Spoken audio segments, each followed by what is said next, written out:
Hello. Hi. We were just talking about how much we love your dress. Well, thank you. It's like it hugs you in all the right places. You know, I wanted to find a mermaid dress to wear to this because first time I was ever at Catalina, I was so impressed with this mural here. yeah. So she stayed in my mind, and I was trying to find something that was reminiscent of the island. And It's beautiful. Thank you. Back in the side. That's really cute. Thank Sorry, you I'm so kind of much. obsessed. I appreciate it. Congratulations. This is amazing. How do you feel right now? I feel great. We're so honored to even be here.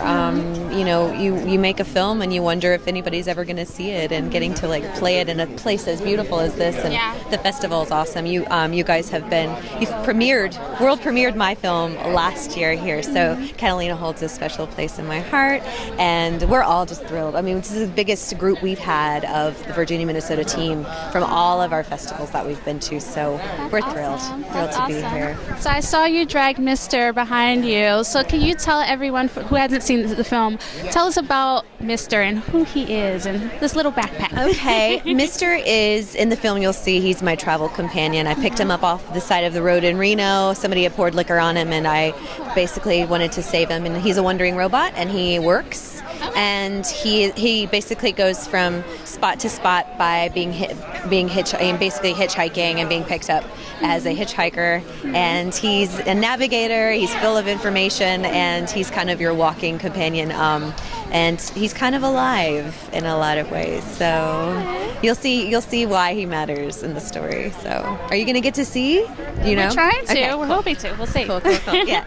And then what parts of yourself do you see in the character? Like, how is she a reflection of you? You know, I always love that question. What's really interesting and challenging to me are to play roles that aren't like myself. And in this one, it was really interesting to explore somebody who's as transient as she is. She's always moving from place to place because she's sort of a perpetual road tripper. And I think it's because she hasn't been anchored in a sense of home for a very long time. And it was interesting to explore that growing up. And I didn't ever really have just one home. I was back and forth between my parents every 2 weeks. So for me to feel and connect to that transient thing of like latching on to, anything that's going to show me attention at the time was something I could identify with in a small way from my own upbringing. But at the same time, Lyle is quite different than I am in how she chooses to do things. But I found it was interesting to explore that and put myself in her shoes because, I would think, why would she do that when I was rolling, or when I wasn't rolling, we'd yell cut. But then while we were in that world, it really made a lot of sense to me why she made the choices that she made. And yeah, she was very special. What's your favorite memory from shooting? I love asking people that. There were so many good ones. Oh, gosh.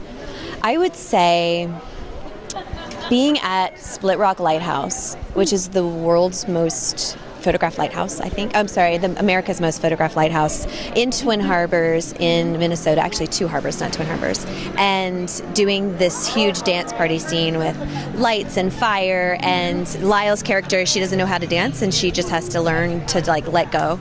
And so we just let go, and it was 3 a.m, and we had a party in the backyard near a lighthouse. So that was a lot of fun to just relax after all the shooting and just let go and dance and have a good time. That's awesome. Well, congratulations. You're welcome. Enjoy.